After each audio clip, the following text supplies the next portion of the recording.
안녕하세요, 블랙선입니다. 미국의 3대 지수가 일제히 하락을 하면서 산타랠리를 끝으로 하락세를 이어가고 있는데요. 어제는 연준에서 주목하고 있는 고용지표 발표와 함께 연준의 의사록이 공개가 되면서 장 막판으로 갈수록 낙폭을 키웠습니다.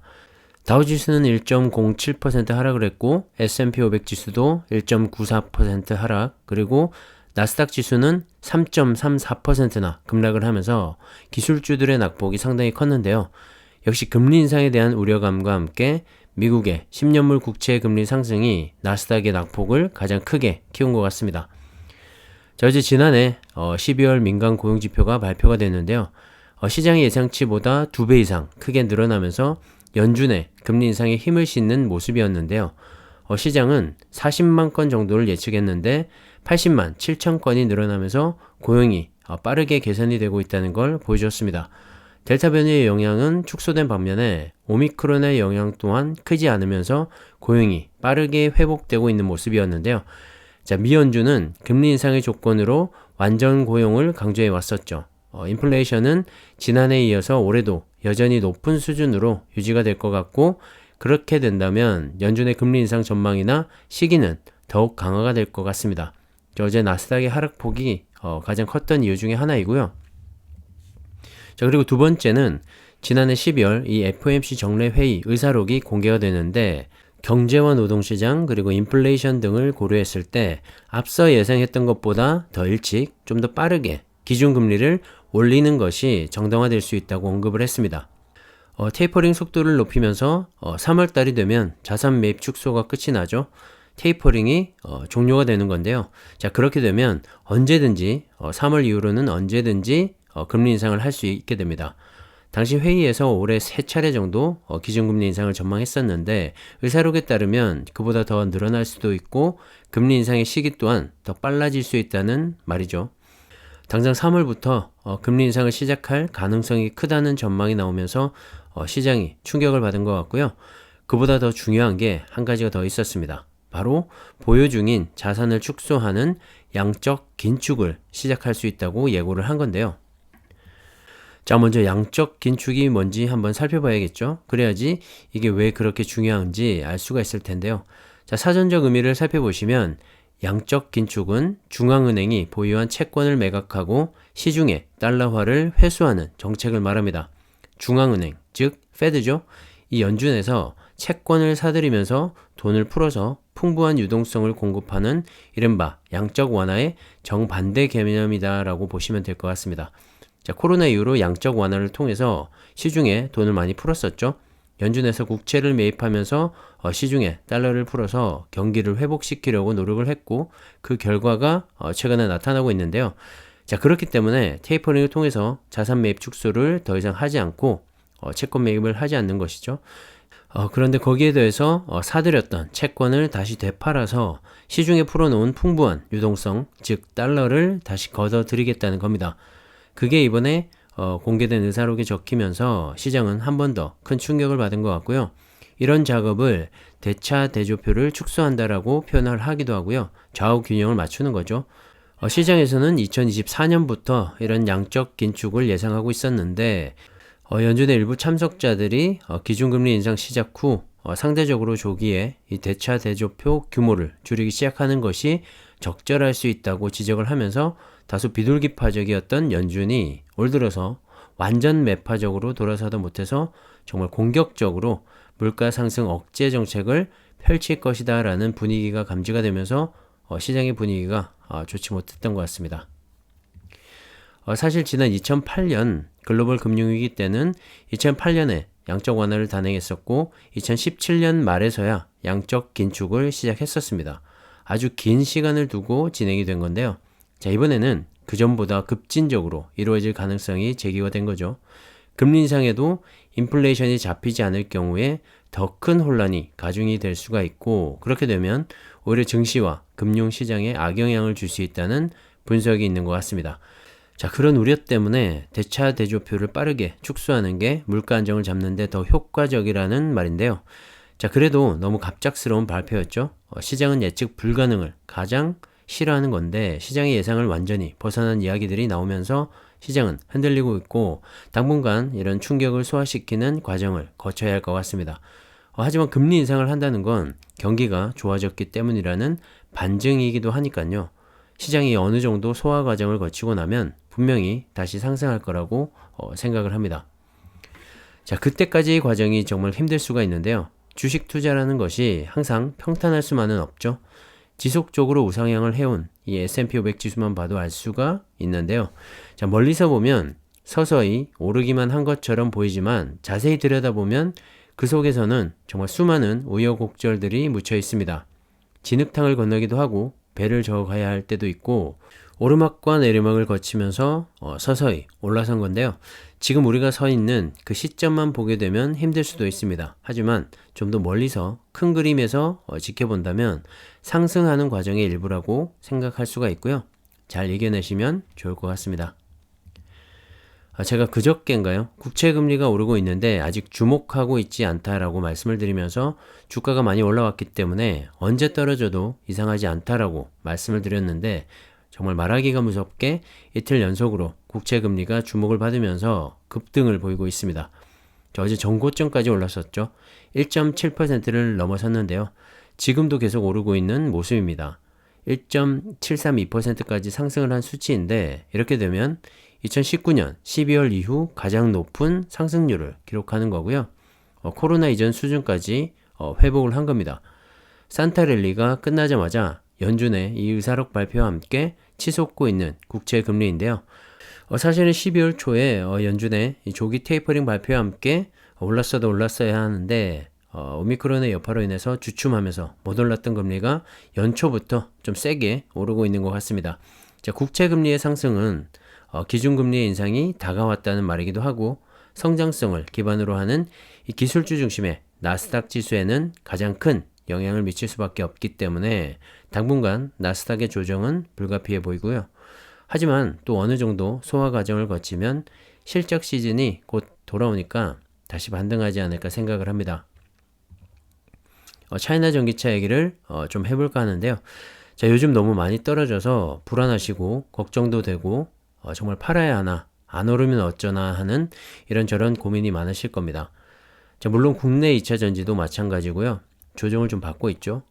자, 몇 가지 이유가 있겠지만 그 중에 하나는 LG에너지솔루션의 상장이 IPO죠. 어느 정도 영향을 주고 있지 않나 생각을 합니다. 자, 그 전에 먼저 지난번에도 말씀드렸지만 이 차이나 전기차 ETF는 구성 종목 중에서 배터리 점유율 1위 기업인 CATL의 주가 변화와 함께 움직인다고 말씀을 드렸었는데요. 최근에 CATL의 주가 흐름을 보시면 지난해 12월 이후로 20%가량 떨어졌습니다. 시가총액 기준으로 보면 58조 원이 한 달 사이에 증발을 한 건데요. 자, 우선 여러 가지 이유가 있긴 합니다. 첫 번째는 2018년 6월 상장 당시에 25위안이었던 이 주가가 3년여 만에 약 25배 가까이 급등을 한 건데요. 글로벌 전기차 시장의 확대에 따른 기대감이 주가에 반영이 된 거죠. 하지만 너무 많이 올랐다는 고평가 논란이 있었고요. 그로 인해서 주가가 빠지는 그런 모습을 보였고 두 번째는 중국의 샤오펑 전기차와의 불화설이 있는데요. 샤오펑 입장에서는 안정적인 전기차의 생산을 위해서 자동차 부품 공급망을 다변화시키려고 했고 그로 인해서 CATL의 비중 축소를 간접적으로 시인을 하기도 했죠. 샤오펑은 CATL의 3대 수요처 중 한 곳이기 때문에 CATL 입장에서는 타격을 받을 수밖에 없었겠죠. 그리고 세 번째는 기관의 CATL 비중 축소가 있는데요. 최근에 중국 본토 주식에 투자하는 글로벌 펀드 중 최대 규모인 알리안츠 중국 A주 펀드가 지난해 10월 보유하고 있던 CATL의 주식을 20%가량 매도했다는 소식이 나오기도 했습니다. 당연히 주가에는 안 좋은 영향을 미칠 수밖에 없겠죠. 그리고 중국 정부의 여러 가지 규제, 우려도 여전히 존재를 하고 있고요. 2차 전지 산업은 중국 정부에서 전략적으로 키워가고 있다고는 하지만 그래도 잘 나가는 이 중국의 IT 기업들이 규제로 인해서 넘어지는 모습을 보면 불안해질 수밖에 없을 겁니다. 그리고 최근에 중국 정부의 전기차 보조금 30% 축소와 내년부터는 완전 폐지까지 CATL을 둘러싼 여러 가지 악재들이 동시에 나오면서 주가가 지지부진할 수밖에 없었고요. 지난해 12월 고점 이후로 지속적으로 하락을 할 수밖에 없었습니다. 자, 그리고 거기에 더해서 1월 27일인가요? LG 에너지 솔루션이 드디어 상장을 하게 되죠. 시장에서는 70조에서 높게는 100조까지 시가총액을 예상하고 있는데요. 상장하게 되면 우리나라 코스피 3위 정도로 바로 진입이 되는 거죠. 그만큼 대규모 기업이 상장이 되는 건데 그 때문에 LG화학의 주가가 못 가기도 했었고 요 며칠 2차전지 소부장 업체들이 조정을 받고 있음에도 불구하고 IPO에 대한 기대감으로 SK이노베이션과 함께 오히려 꾸준히 상승을 하고 있죠.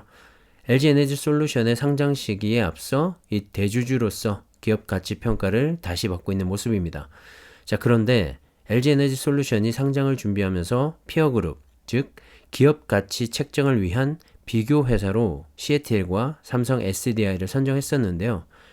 비교 당시 CATL의 멀티플은 80.7배였고 삼성 SDI는 22배였습니다. 그리고 LG에너지솔루션은 51.4배 정도의 멀티플을 적용받았었는데 중요한 건 시장에서는 LG에너지솔루션이 CATL 대비 경쟁 우위에 있다는 분석들이 있었습니다. LG에너지솔루션이 이 정도 가치를 평가받는데 CATL은 너무 높게 평가받고 있는 거 아니야 하는 의심이 들기 시작한 거죠. 자, 그 시기가 12월 CATL이 고점을 찍을 때쯤이었고 그 후로 주가는 조정을 받기 시작을 했습니다. 자, 그리고 70조에서 100조짜리 기업이 상장을 하게 되면 당연히 돈이 몰릴 수밖에 없겠죠. 2차전지 산업 전반에 비중 조정이 필요하고요. 글로벌 투자자들 입장에서도 중국과 한국에서 70% 이상을 차지하고 있는 2차전지 산업인 만큼 비중 조절을 통해서 LG에너지솔루션의 지분을 가져가고 싶어 할 겁니다. 자, 그런 과정 속에서 2차전지가 전반적으로 조정을 받고 있는 것 같고요.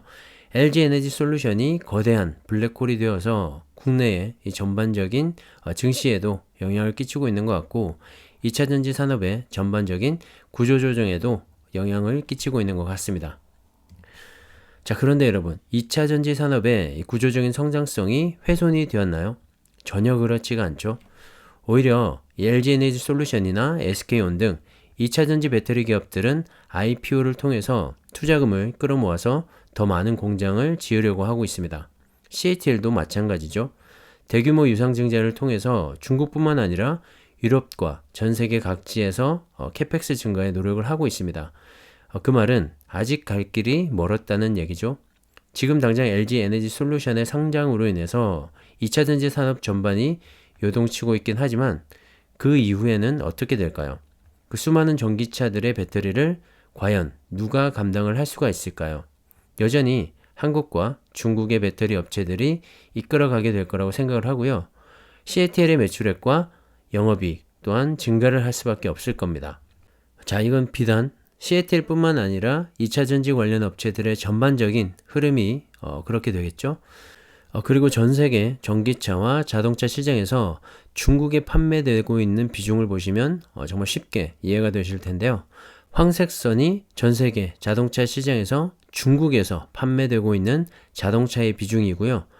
그리고 파란색 선은 중국에서 판매되고 있는 전기차의 비중을 나타내고 있습니다. 꾸준히 증가하는 걸 알 수가 있죠. 2021년 기준으로 전 세계에서 판매되는 자동차 10대 중에 3대는 중국에서 판매가 되었다는 말이고요.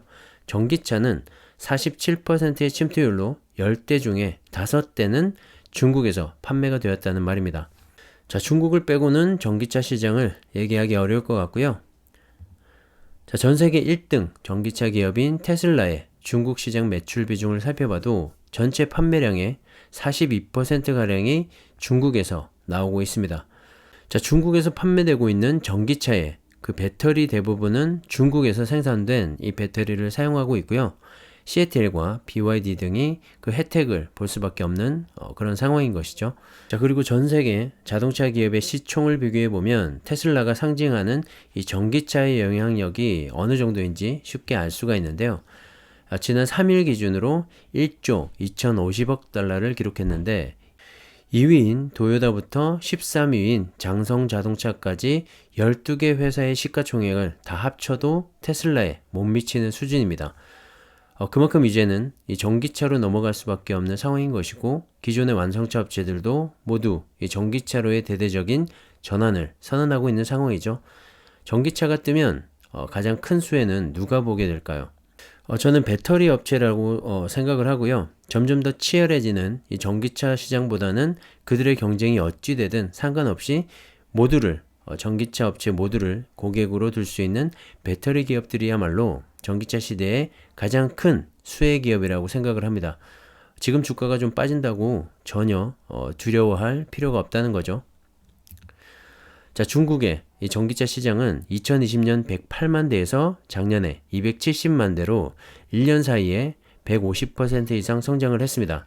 전기차의 침투율을 보시면 월 기준으로 18%이고 연간 14% 정도인데요. 정말 급속도로 증가를 하고 있는 걸 알 수가 있죠. 자, 그리고 올해는 600만 대 이상까지도 확대될 것으로 시장은 예측을 하고 있는데요. 자, 이렇게 폭발적인 성장을 거듭하고 있는 중국의 전기차 시장에서 가장 큰 수혜자는 누가 될까요? 저는 당연히 CATL과 BYD 등 중국의 2차전지 기업이라고 생각을 하고요. 일단 다른 건 다 제쳐두고 중국이라는 이 거대한 내수 시장이 이제 급속 성장을 하고 있기 때문에 그들의 주가도 비록 지금은 조정을 좀 받고 있긴 하지만 훨씬 더 높이 그리고 길게 이어질 거라고 생각을 합니다. 자, 올해 중국의 기관 투자자들이 뽑은 2022년 유망산업 1위가 신에너지 업종이라고 하는데요. 전기차와 태양광, 풍력발전 등이 되겠죠. 그 모든 산업을 아우를 수 있는 게 바로 배터리라고 생각을 하고요. 차이나 전기차 ETF를 비롯한 2차전지 전반의 주가 조정은 정말 저가 매수의 기회이지 않나 다시 한번 생각을 합니다. 작년 12월에 외국인들이 중국 증시에서 역대 사상 최대인 830억 위안을 투자했다고 하는데요. 외국인 순매수 2위에 CATL, 3위에는 BYD, 그리고 7위에는 이웨리능, 그리고 9위에는 은첩고분 등 상위 10개 종목 중에서 4개 종목이 배터리 관련 업종이었다고 합니다. 그만큼 전 세계적으로 주목을 받고 있는 2차전지 산업이 아닐 수가 없고요. 자, 2차전지 관련해서 제가 투자하시라고 절대 강요하는 건 아니고요. 그죠? 제 생각을 여러 가지 자료나 기사를 바탕으로 말씀을 드리는 거니까 참고 정도로만 생각하시고 정말 신중하게 판단하셔서 투자를 하셨으면 합니다. 제 영상을 보고도 여전히 불안하거나 걱정이 될 수 있을 텐데요. 그 공포를 잘 이겨내신다면 좋은 성과가 있지 않을까 생각을 합니다. 참고하시고요. 자, 오늘은 여기까지 하겠습니다. 감사합니다.